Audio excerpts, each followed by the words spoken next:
L'acte de naissance d'un enfant comporte actuellement la mention des parents, père et mère.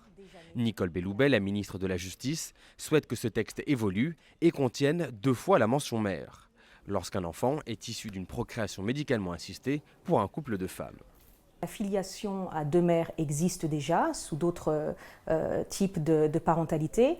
Donc mettre mère et mère sur un acte de naissance qui établit une filiation d'un enfant né nous paraît évidemment la solution la plus simple, la seule logique et donc la seule envisageable. Les opposants à la PMA dénoncent quant à eux un mensonge d'État.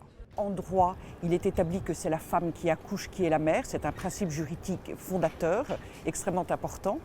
Et d'autre part, ce sera une injustice terrible pour l'enfant de faire croire qu'il est né de 2 femmes, puisque bien évidemment c'est faux. Un enfant né d'un homme et d'une femme.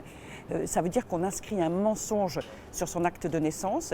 Avant que le mot père soit supprimé pour certains actes de naissance, il faut d'abord que les députés et sénateurs votent en faveur du projet de loi de bioéthique. Or, la PMA, l'un des volets principaux de ce texte, est un sujet clivant. Les débats au Parlement, comme dans la société, promettent d'être mouvementés.